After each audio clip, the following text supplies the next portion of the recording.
Roth conversions are great, but what's not great are the taxes that you might owe when doing those conversions. So I'm going to talk about one of the best windows to do Roth conversions, and it's a window that I think a lot of people miss.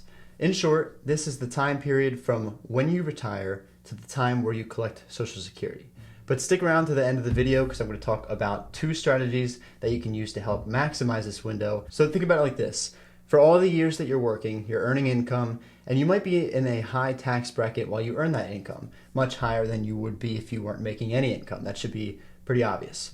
Maybe you're a high income earner and you want to start doing Roth conversions because you can't contribute to a Roth directly. That all sounds great, but if you're in the 32% or the 35% or even higher tax brackets, at that point, you'd be paying an enormous amount of taxes on those conversions. Unless you thought that you were going to be in the same tax bracket or a higher tax bracket in retirement, doing those conversions wouldn't make sense when you're making such high income and you're already in a high tax bracket.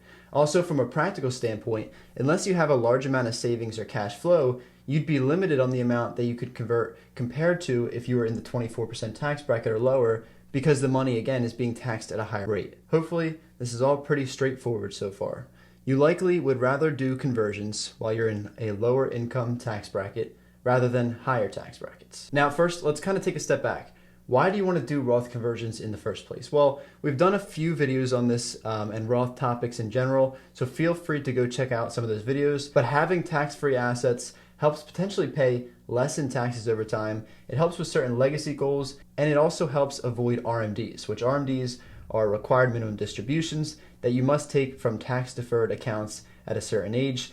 These would be things like 401ks and traditional IRAs. When you take these distributions, these RMDs, they're counted as income and they can raise the amount that you pay in taxes, especially if you don't need the full RMD. Now let's go back to the window that I mentioned. So this is the time period between the year you retire and the year you start to collect Social Security, because not everybody has this same window. And I want to get into some of the strategies that I think can help you maximize this window, because it can look different for different financial situations. For some, it could be a longer window, for some, it could be a shorter window, and for some, it can actually be non-existent.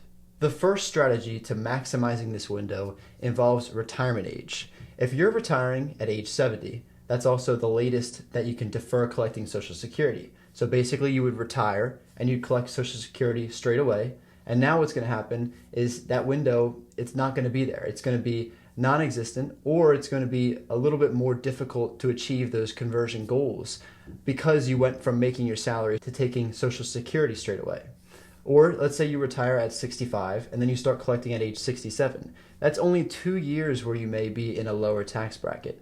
But if you retire at 55 and you plan to collect at age 70, you may now have 15 years in a lower tax bracket to potentially do these Roth conversions, since likely you're making less over those 15 years than you were when you were fully employed.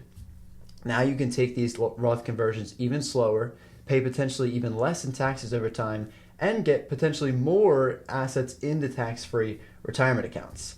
We just did a video on the best ages to retire, and we've been pretty straightforward about telling our clients, hey, if you can retire early, why not do it while you're younger, healthier, and can experience the benefits of retiring younger, including the opportunities that you may get, like this window to do Roth conversions. Now, the second strategy is related to how you're going to cover monthly expenses. So when you retire, many people say, oh, once I retire, I'm going to start claiming Social Security right away. But if the strategy is to not collect Social Security right away because of these Roth conversions, you'll likely need money from somewhere else to support your expenses and your lifestyle. And for many people, the largest asset that they have in their retirement plan is their 401k or IRA.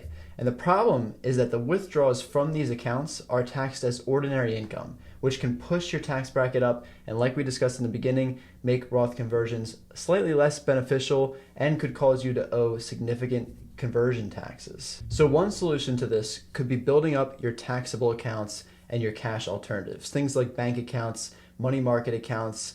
If you build up a significant amount of assets in taxable accounts, like I said, high yield accounts, money market accounts, or even just taxable brokerage accounts that you invest in stocks and bonds and ETFs, those distributions from those taxable accounts can potentially be taxed as long-term capital gains at lower tax rates. Also, some of what you sell in those taxable accounts could just be your cost basis, which means it's going to come out not taxed.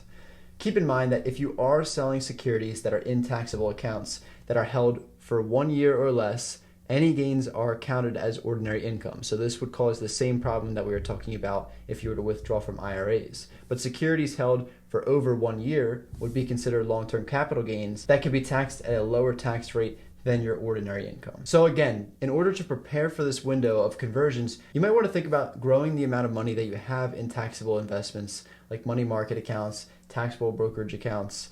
And of course, it's dependent on your personal financial plan. So this isn't financial advice and everyone's situation is different, but it's generally a good idea to have a solid mix of tax deferred, tax free, and also taxable accounts. Unfortunately, not to segue too far off the point, but I think a lot of people overlook taxable accounts because they're like, oh, I don't want to pay taxes, blah, blah, blah. You know, they're taxable and I want the tax advantaged accounts.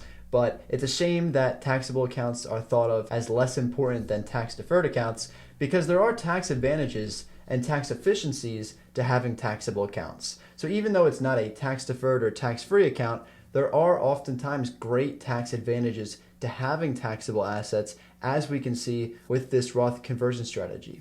It's things like tax loss harvesting, legacy planning, and penalty-free liquidity. So if you want to see a video on that, comment down below and we'd love to do one. Now it gets complex, but to try to put it simply, often one of the best times in your life to do Roth conversions is during the period from when you retire to the time where you start to collect Social Security. Now, again, it's different for everybody, and I strongly suggest that you create a financial plan to see if the strategy can actually work for you. A great financial planner can help you do a deep dive and see if this is the right fit for you.